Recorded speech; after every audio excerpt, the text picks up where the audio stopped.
People often believe that once you are enlightened, you leave the mind behind. Is it true? You could be completely free of the mind. I am talking about a transformation where you become free of the mind. I'm not focusing so much on the transformation within the mind. That the psychologists, the philosophers, they can do. And they're doing a fairly good job. So one need not have to waste time on that. So I'm talking of becoming free of the mind itself. You say the mind is very ancient. What do you mean by that?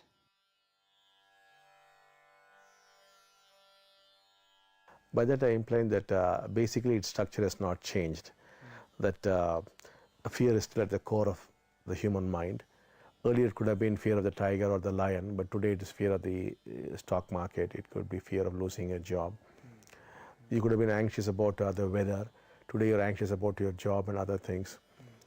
And the same craving is there, the same desires are there. The object of desire has changed, but the desire to be something else is still there. So fundamentally man has not changed. That's why I call the mind very ancient. Only the objects have changed. The objects of craving, the objects of fear, the objects of anxiety, they have changed. But fundamentally it's the same old mind, living continuously in fear, continuously becoming, moving from what you are to where you want to be. It does not stay put. It is not where it should be. So it's continuously moving away from where it is. And this movement is in fear. So that way there's basically no change in man. So I do not see any change in between the Homo sapiens and Neanderthal man. Because we have the ability to experience people who lived earlier. So we see they're fundamentally the same. The biggest gift you are offering seems to be that effort is not necessary on the path of enlightenment. It sounds incredible.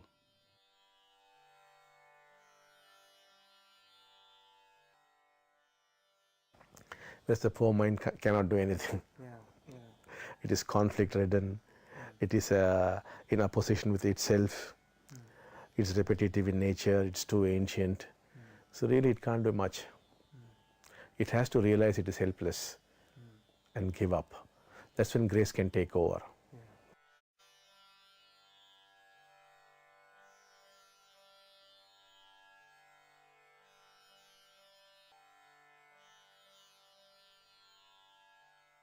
Would you throw some light on the various stages of enlightenment?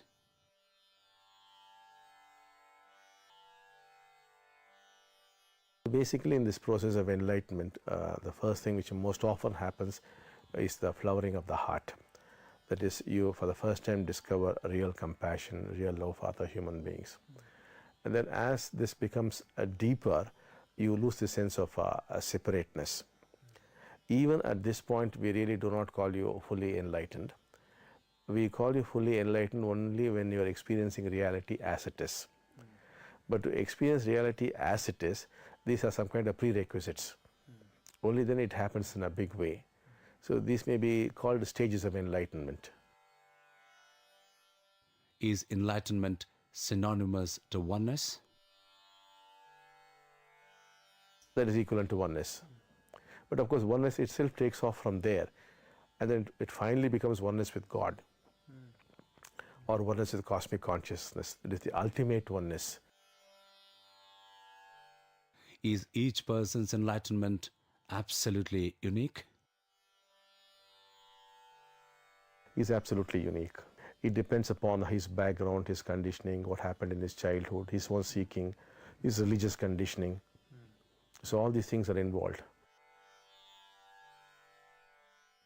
How do you give enlightenment? How is it possible to give it to another? Yes. Basically it is what we call the process of Deeksha. And this Deeksha is some kind of electrical energy which translates into some kind of a hole in the mind of man. We believe that the mind of man is like a wall which divides man from God. The Deeksha, though it is some kind of electrical energy, it does make a hole in this wall which we call the mind. Once that happens, a man and God come to relate to each other. And the way they would relate depends upon his background, his conditioning, his aspirations in life, his education. So many factors are involved. And then thereafter, it is God who gives enlightenment. Whether we call it God or cosmic consciousness or nature, call it what you want. So that takes over. Is this something for which you have been preparing for a long time? Yes, my whole life has been some kind of preparation for this ever since I was a child. My only concern was how to liberate man from his suffering. These were not things which I arrived at through my own life experience, because I myself was a child. Rather, I was forced to be concerned about man's suffering and to work for that. That is why I am an avatar, because I never arrived at these conclusions. I was just made to do these things by a higher energy, by a higher force, which we call the divine energies or God. That's why I am an avatar. So ever since I've been a child, I've been made to do certain practices. No human made me do these things, but I was made to do these things by higher energies. So I've been doing all that for many years. So that has given me the ability to directly, I myself do not give Deeksha. I make others give Deeksha. So I'm more like a powerhouse, and the others are like stepped-on transformers who receive the energy and then pass it on to people. So my function is to remain as a powerhouse for some time. That's how Deeksha is given and how enlightenment or God realization occurs. Does the Deeksha process affect the brain? Yes, when we give Deeksha, it's more like passing on some kind of electrical energies, which do affect the brain and the spinal column and what we call the ductless glands or the chakras. So most often the work is being done on the frontal lobes and the parietal lobes of the brain, where there's more activation of the frontal lobes and some kind of deactivation of the parietal lobes, plus certain energies are being sent into the ductless glands and reactivating the ductless glands, which go by the name of chakras. So all this in turn produces what we call the hole in the mind, and a link is established between man and God. Thereafter what happens is God's work. When we make the hole in the wall, it's God who takes over, and when he works on your senses, he liberates the senses from the mind, from the clutches of the mind. When that happens, you lose yourself. That part of the work is done by God himself, because he being the creator, it needs a complete reorientation of the brain, and he takes over. What is your view of the various faiths of the world?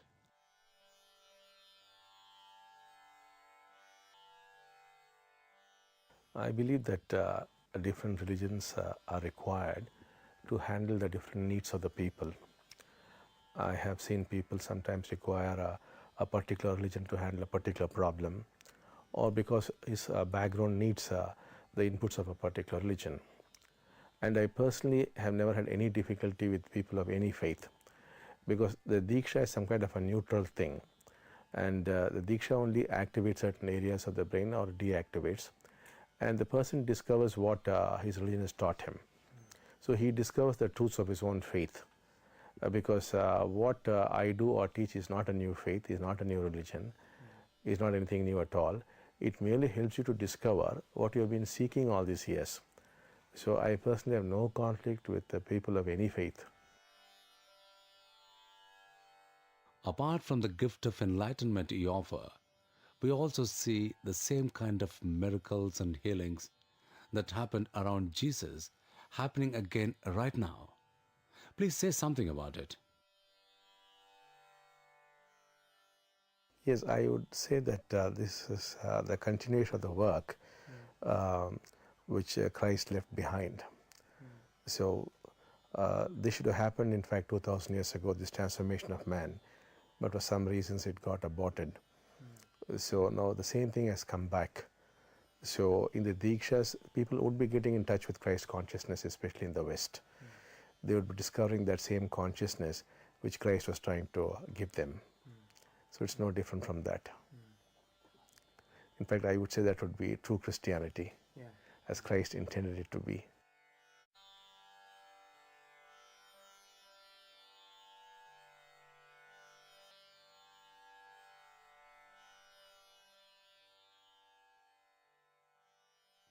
How is it that the Deekshas are becoming more and more powerful with every passing day. This phenomenon is about 12 years old, and we have found that at certain intervals it becomes more powerful. So what we have discovered is the more the people who get that state, it becomes easier to get that state. So obviously there is a field which is absorbing all these transformations and is able to transmit to others much faster. We can see it in action. We have heard you say that we need 64,000 people to alter human consciousness. Why that number? Because somehow that seems to be the necessary number for making this happen very spontaneously. It seems to have something to do like with figures like if you have 33,000 births, you have one twin birth. If you have 33,000 twin births, you have a triplet. And 33,000 triplets, you have a quadruplet. Then the cycle stops and a fresh cycle begins. So that there seems to be some connection with these numbers. But these are factors which have been revealed to us. We don't fully understand the dynamics, but these were revealed to us. We go on the basis of a revelation. A revelation not which comes to one person, but which happens to a lot of people over a long period of time, which is what we accept as revelation. That becomes our roadmap.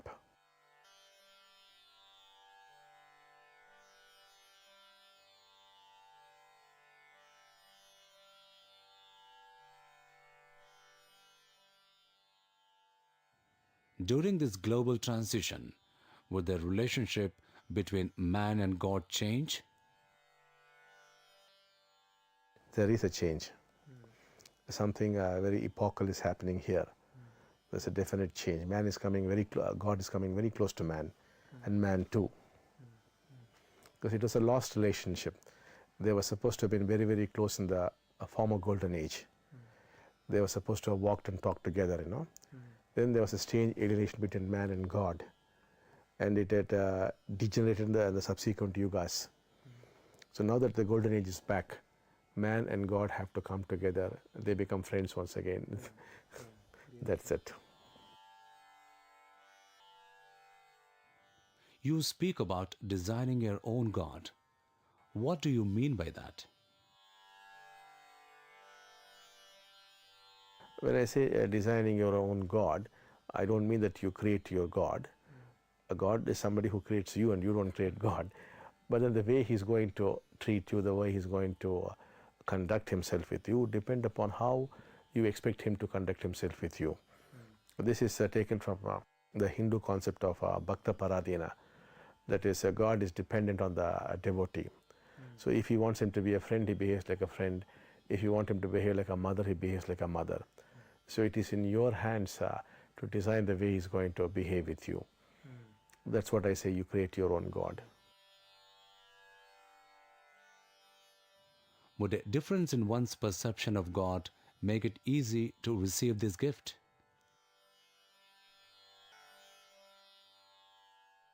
It makes it very easy to receive the gift. If your approach to God is a very friendly one, then you don't even have to pray. Just you ask him and he gives it to you. And thousands of people have this kind of relationship. So I'm only talking only when people have really achieved it, not before that. So people have made God their friend. They live with a friendly God. Is God masculine and feminine as well?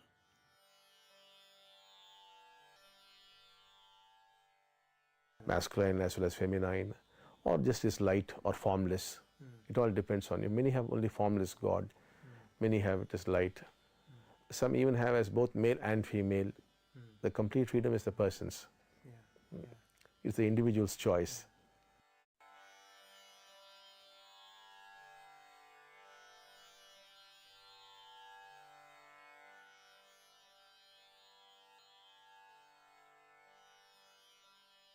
Bhagavan, how would you explain the concept of avatar to a Western audience?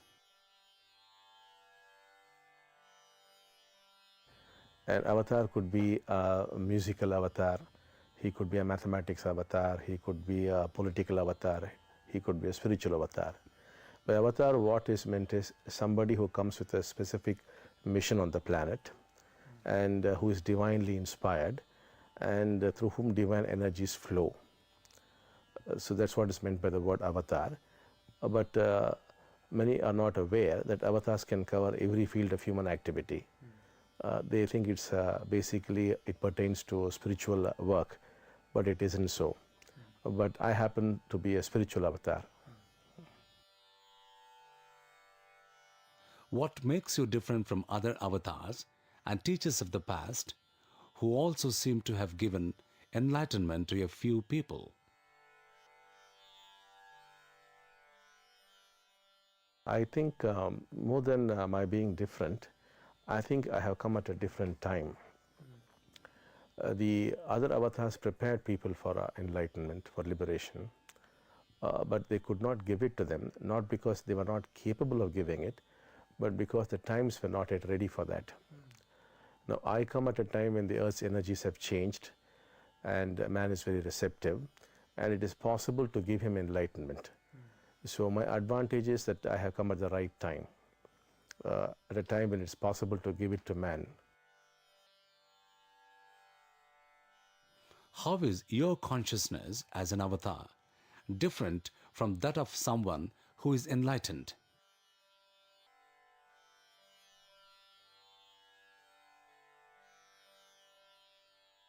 Yes, at this point of time, the only difference could be in the intensity of the awareness or the intensity of the bliss. But otherwise, there's no basic fundamental difference. But as his nadis open up, they become stronger. His levels of awareness also would increase, and the gap would soon close. But it would take a little time. But fundamentally, there's no great difference, except that I got some additional facilities. Like I can see what's going on in some other place, what's happening in somebody's mind, how to help him. I can really interfere and help him in his life by taking what we call sankalpas, or strong wishes. So, but these two people will be able to acquire in course of time. Already a few of them have acquired this in small measure. So you and Amma are both avatars?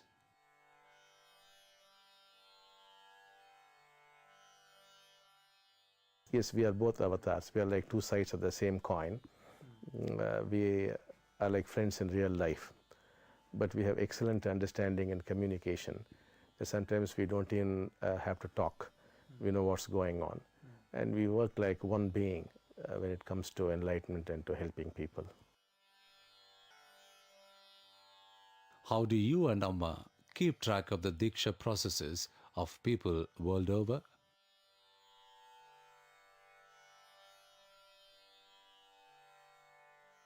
Actually, we function at two levels.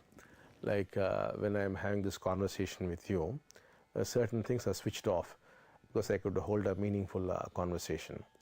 But other times, those switches are on, and at any given point of time, one could experience a lot of human beings, what's going on in the mind, in their consciousness can interfere, and we can do many things.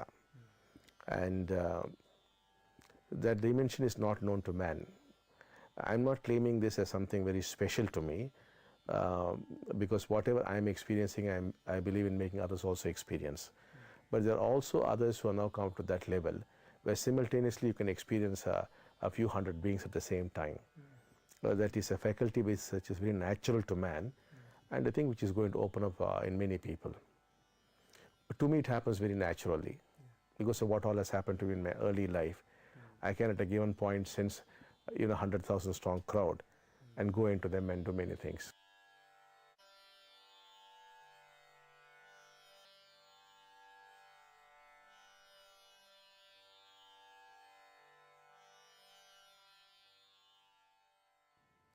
People have been seeking enlightenment over several lifetimes. How is it possible now? See, when I look at a person, I do not see him as a first-timer. I can only see millions of years behind him. So I believe that all of humanity have finished all the work they need to do. I think everybody is well prepared through so many lives. and therefore now is the time to get it.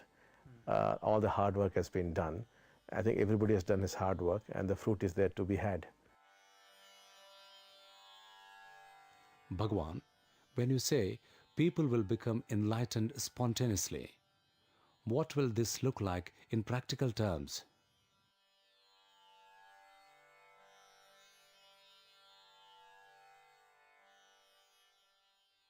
In practical terms, the world would look very different.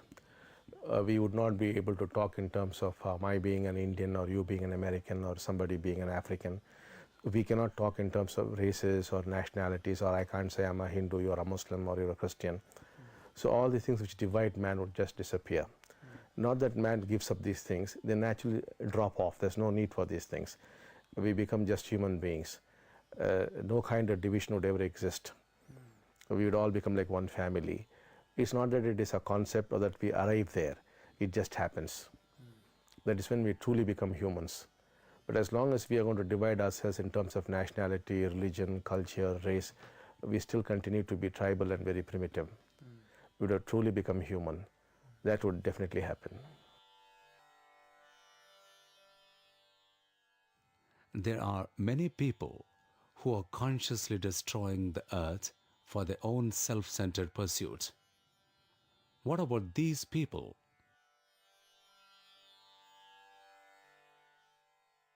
All this would dramatically change. Because man would soon realize that earth is a living organism, that he depends on it like his mother. So nobody would even dare think of harming the earth. Not as some kind of education, but as a natural happening. That's what would happen. So we are going to see a very different earth, a very different world. I'm not speculating, I'm just speaking directly from the visions thousands of people have had over the last decade from various continents, in fact. Many scientists are predicting global warming, possible ice age, or a major environmental catastrophe. You, on the other hand, are so sure of planetary enlightenment. Their predictions are quite true, but what they are not aware of is that we have seen in our visions a great transformation sweeping across the planet, which in turn prevents these things from happening.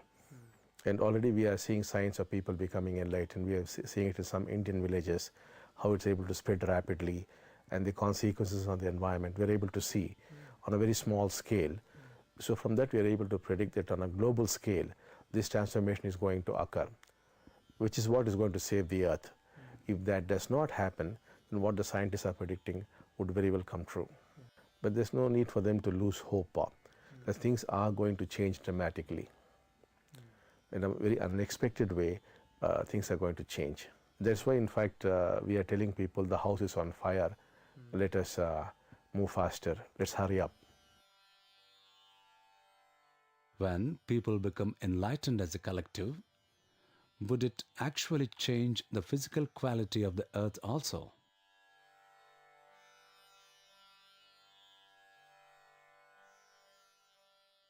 There's a very close correlation between human consciousness and the physical processes occurring on the planet. So the moment the conflict levels are reduced in human consciousness, we find dramatic changes at the earth level also. Like you will find a reduction in insects, in pests, and the nature behaving in a much better way, reduction in floods and volcanic eruption. All these things are a natural consequence of the reduction of conflict in man's consciousness. Because there is such a close correlation between the two. So, Bhagavan, do you have any plans to travel outside India? Certainly not in the near future. Okay. Maybe sometime it may be possible. Because I don't really need to travel. I can do my work from wherever I am. Do you feel your work would be over sometime?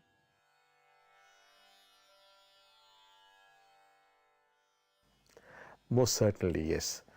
Because But the moment the world is enlightened, I think my work is over. The moment humanity has become one humanity, there's complete oneness, divisions have ceased, all kinds of divisions have ceased, I think my work is over. I am here to remove all divisions in whatever form they might exist. Bhagavan, is there something you would like to tell the people of this world?